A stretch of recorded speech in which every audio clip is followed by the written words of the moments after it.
Hora de Ares. Os detalhes da grande história militar. Um programa de Sérgio Veludo Coelho, com a participação de Paulo Rezende Ribeiro.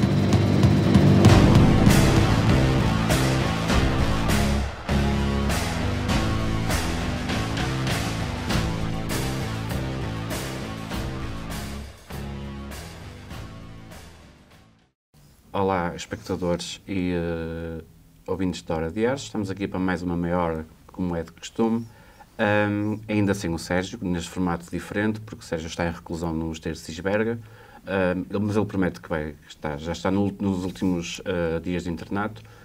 Temos connosco hoje, decidimos convidar a mestre, arquiteta Maria Antónia Bacelar, e vamos falar um pouco sobre o trabalho de investigação que ela desenvolveu para o mestrado dela e agora continuou com o doutoramento. Olá, Antónia.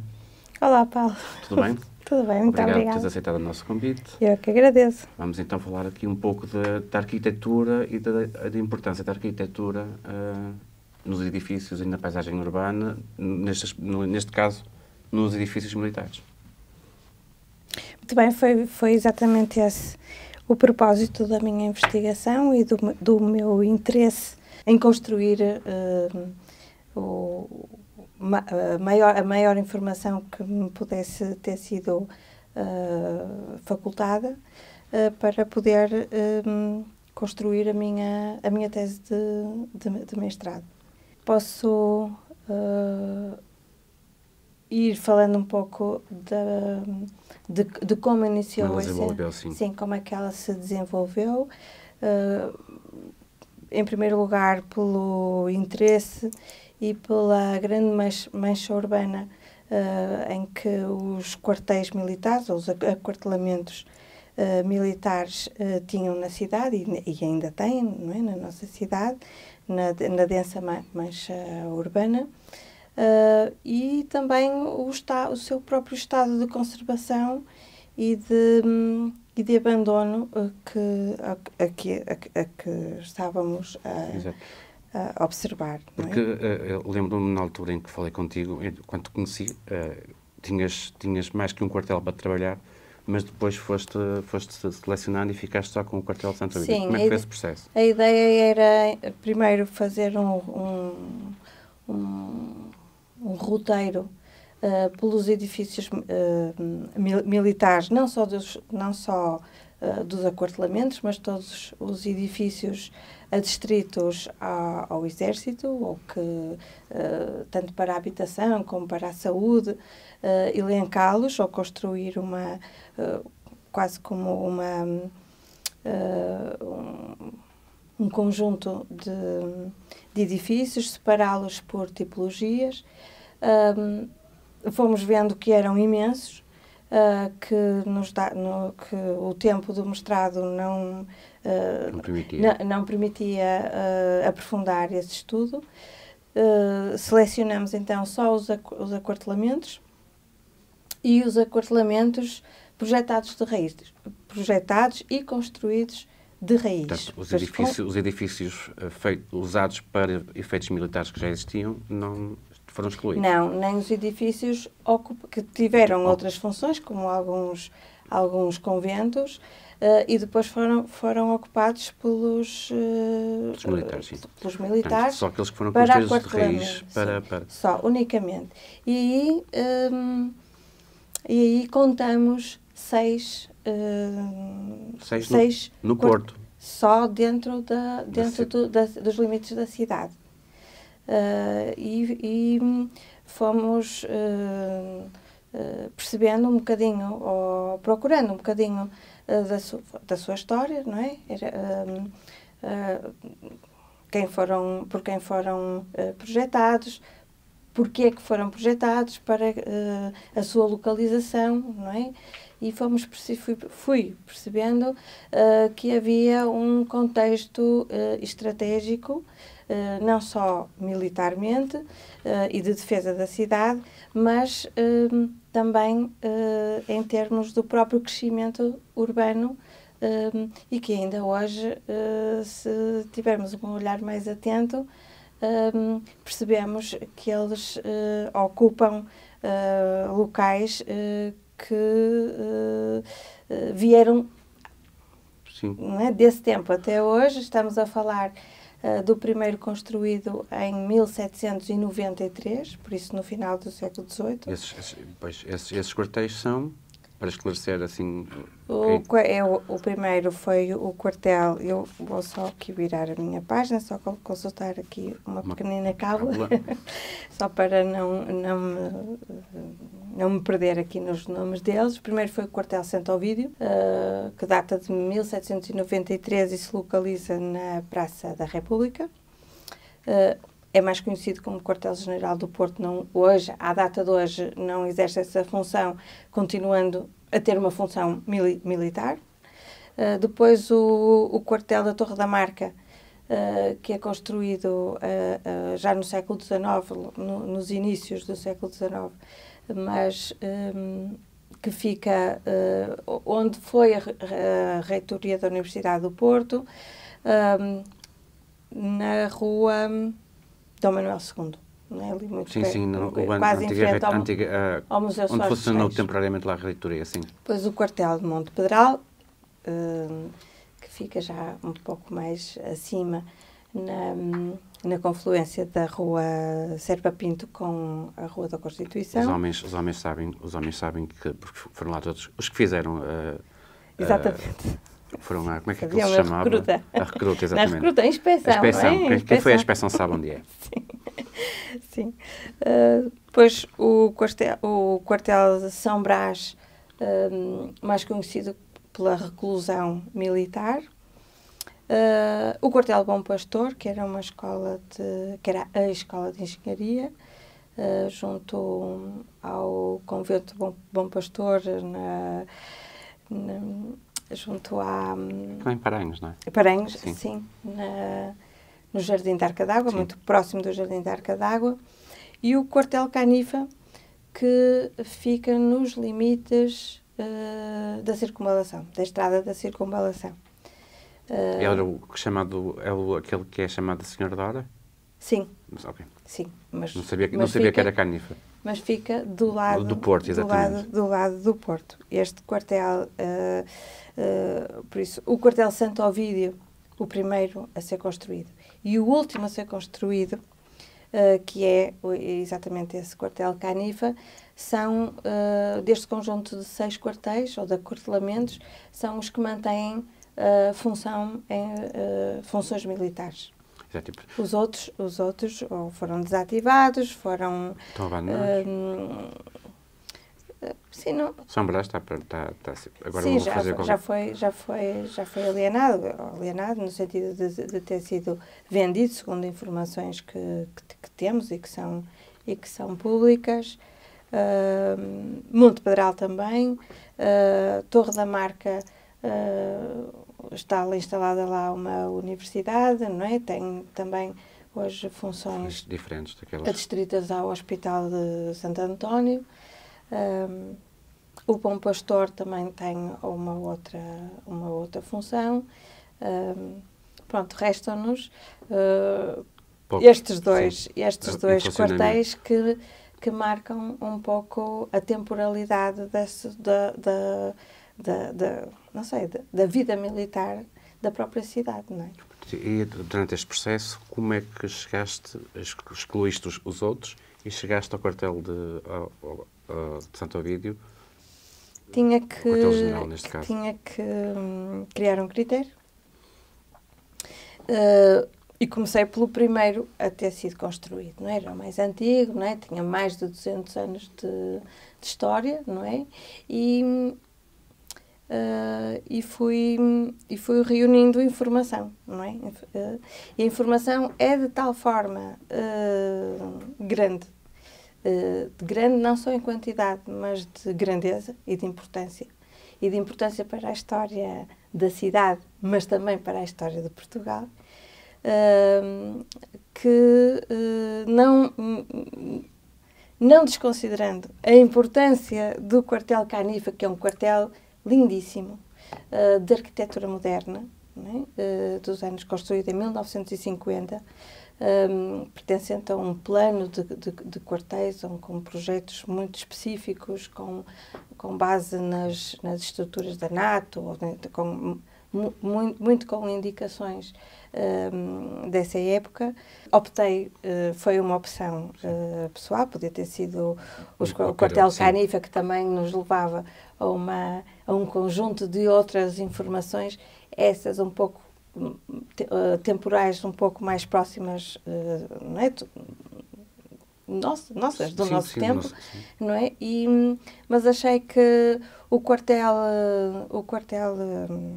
de Santo Ovídio era de tal forma grandioso, e grandioso nesses aspectos, não é?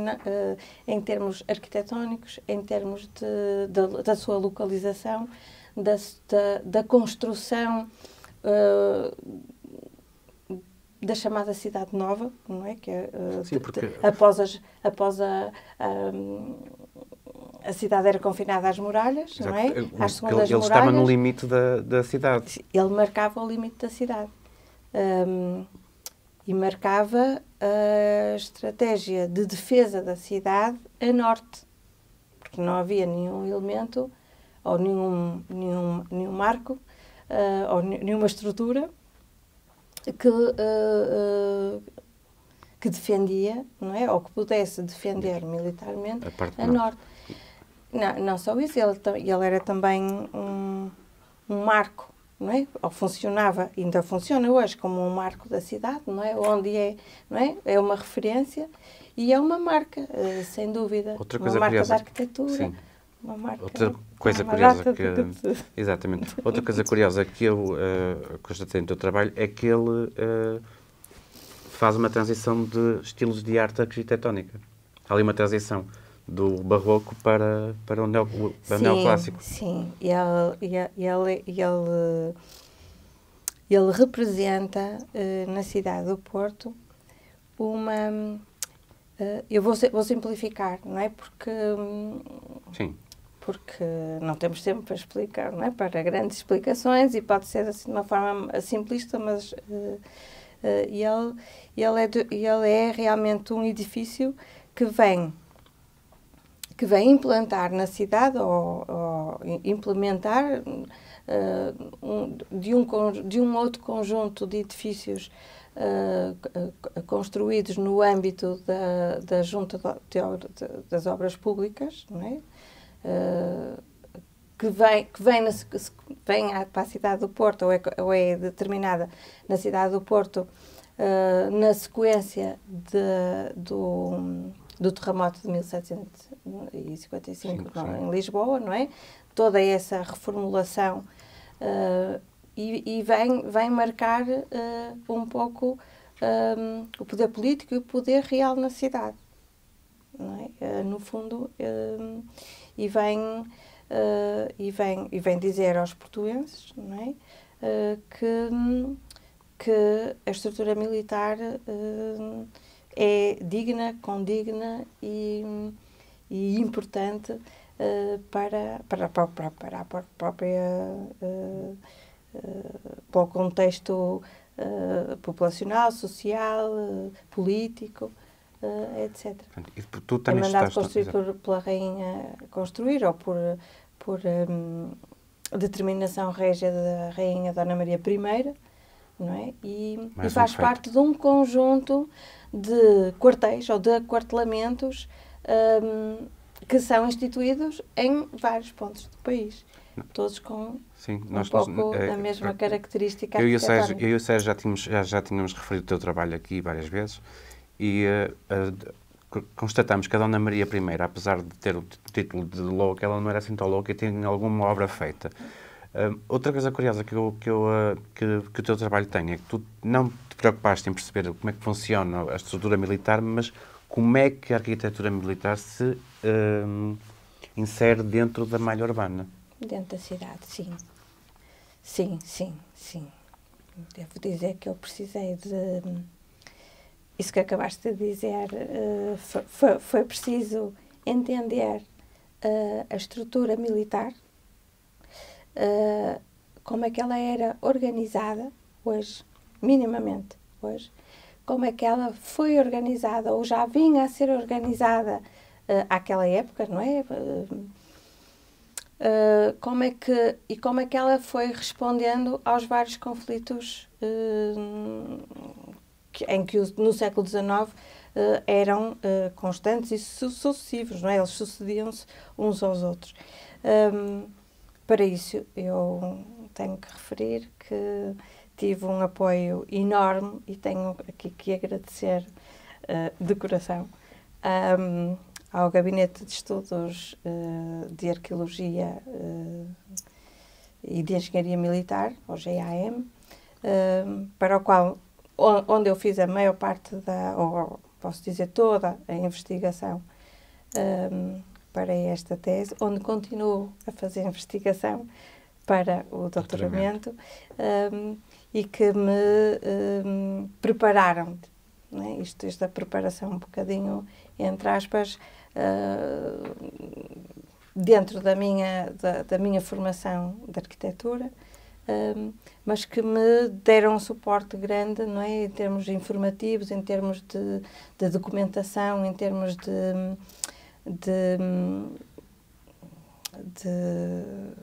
cartografia, de mapas, de planos, de projetos, não é? Onde... tiveste acesso a uma fonte sim, muito boa para fundamentar o seu trabalho. E que posso dizer que foi necessário fazer muitos cortes, não é? Fazer muitas opções, fazer muito... como todos os trabalhos de investigação, não é? Tem muitos avanços e recuos, tem muitos alinhamentos, não é? Tem muitos ramos por onde podemos caminhar, não é? Pronto, foi o que eu decidi na altura, não é? Hoje continuo a descobrir novas coisas do Quartel Santo Ovídio, outras coisas do Quartel Santo Ovídio.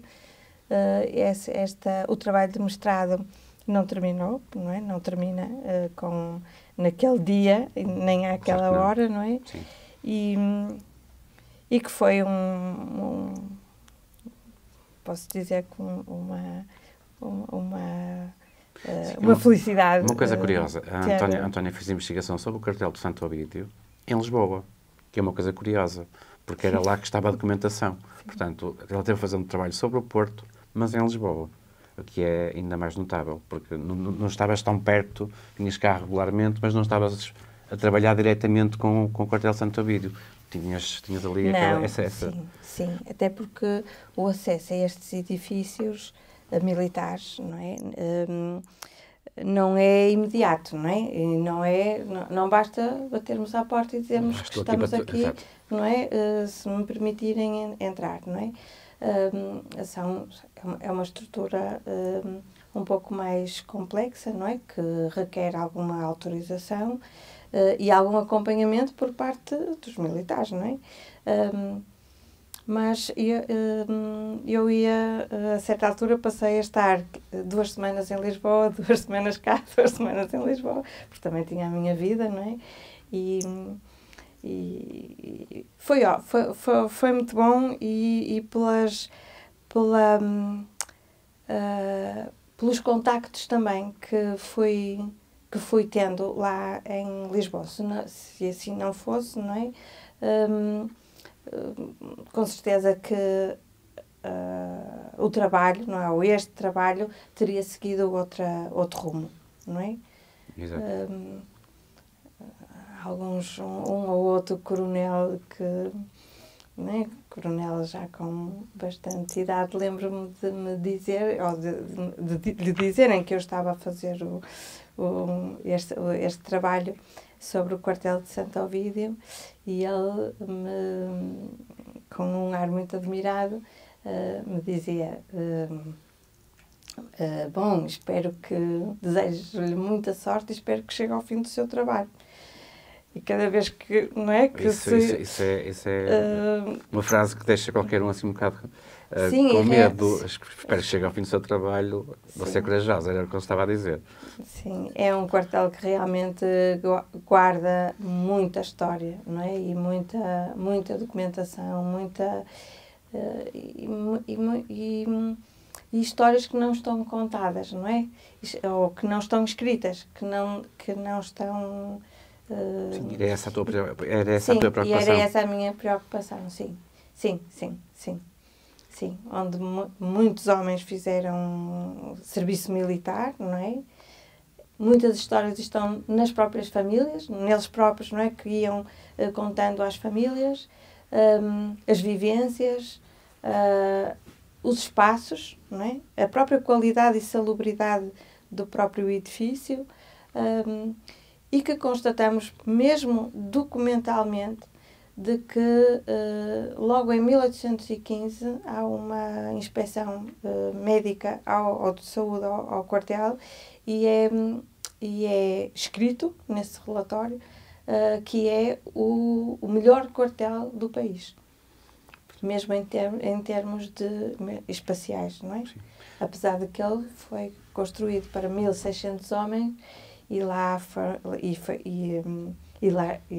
ocuparam, não é? Em tempos, ou em vários tempos, estiveram alojados mais de 3.000 homens. Exato. Ao mesmo tempo. Sim, porque outra questão também muito, muito interessante são os momentos-chave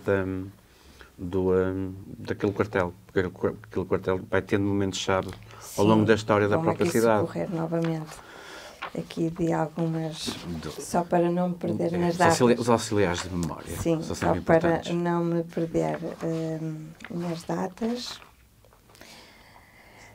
Sim, ele é testemunho de uma série de feitos históricos, não é? De feitos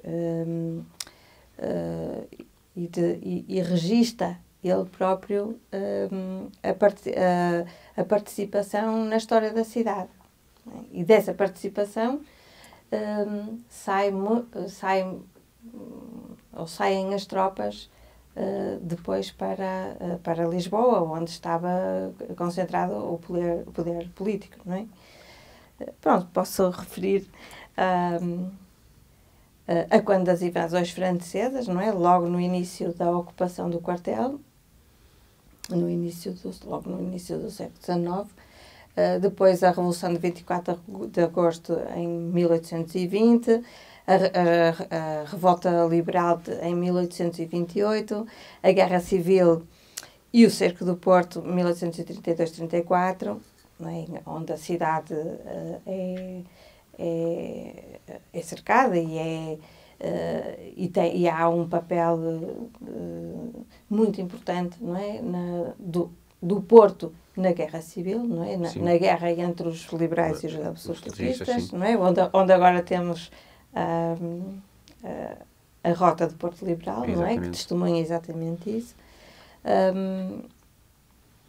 Durante toda a crise do liberalismo, não é? Do que faz parte do século, ou pelo menos o início do século XIX, depois já na República, não é? 1910, não é? Com a ação do RI-18, que era uma das unidades alojadas no quartel, e é aquela que esteve que mais tempo ocupou o quartel, logo aquela que vem a participar em mais feitos militares, não é? A que está, e ainda hoje o quartel é definido como o quartel do RI-18. Por isso, essa unidade tem uma importância muito grande no restabelecimento da ordem pública da cidade. Depois, já passando um bocadinho mais à frente, durante a Primeira Guerra Mundial, ou na Primeira Guerra Mundial, não é bem durante, mas onde há um destacamento que vai para Angola, um destacamento do RI-18 que acaba por ir para Angola para defender as nossas colónias. Depois a monarquia do Norte, gosto muito de referir esta data, porque pelo seu conjunto numérico tem a sua graça, para não dizer outra coisa. 19 de 1 de 1919. é a data que marca a monarquia do Norte, uma tentativa de voltar a implantar a monarquia, não é? Já 9 anos depois de ter sido implantada a República. O 28 de maio de 1926 e o retardamento da participação, ou com o retardamento da participação do RI 18 nesse movimento, acabando por engrossar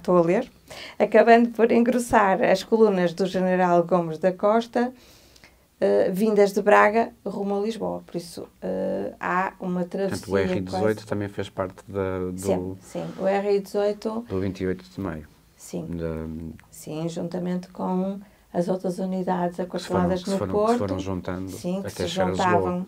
E que se juntavam na Praça da República, não é? Que constituía, a própria praça constituía uma parada militar, não é? Mais alargada, não é? Onde se reuniam as guarnições da cidade, onde eram feitas as evocações. Sim, as aclamações dos reis também era lá. Sim, exatamente, com a missa campal, não é? E onde toda essa estrutura era dada à cidade, digamos assim, não é? Era mostrada à cidade, os próprios eventos, não seriam bem assim, mas os próprios eventos da estrutura militar, não é? Era partilhada com a própria população, não é? E então havia, no meu entender, havia aqui um misto, não é? Entre a sociedade civil e os próprios militares. Pronto, depois a revolta, logo a seguir a revolta do 3 de fevereiro de 1927, depois o quartel em 1957, 58, passa a quartel-general do Porto. Ele é reformado. Que um quartel pode ter. Sim. Quartel-general. Sim. E depois, mais tarde, já a sua importância na própria Revolução do 25 de Abril, e depois com as reorganizações do Exército, já depois do 25 de Abril, não é? Ele começa a ter a força mais enfraquecida, não é? Como toda a força militar do Exército Militar e propriamente do Exército em Portugal, e hoje tem uma ocupação mais administrativa a nível nacional. Sim. Do que... Mas marca, é um edifício que marca a paisagem. Tens a praça e tens aquele edifício majestoso. E porque a própria igreja urbanisticamente é um conjunto muito bonito. Sim. Sim. Ele é um palácio. Sim. Ele é um palácio. Dentro, eu, por acaso, não tinha noção de que aquilo dentro era tão majestoso. Penso que o nosso tempo está a terminar. Queria desde já agradecer a Antónia. A Antónia ainda vai aparecer em mais um programa para falar de arquitetos ou engenheiros militares, que é o tema do doutoramento dela. Portanto, agradeço a participação da Antónia. Obrigado, Antónia. Eu que agradeço, Paulo. Não se esqueçam, eu esqueci-me dos sinos de Natal, das luzinhas, tudo, likes, gostos, comentários, tudo o que vocês puderem acontecer. E o Sérgio, lá está, quando sair da reclusão, eu aviso e ele manda desde já abraços para toda a gente. E também peço que vocês subscrevam, que comentem e que façam o que vos apetecer. Obrigado, António. Muito obrigada, Paulo.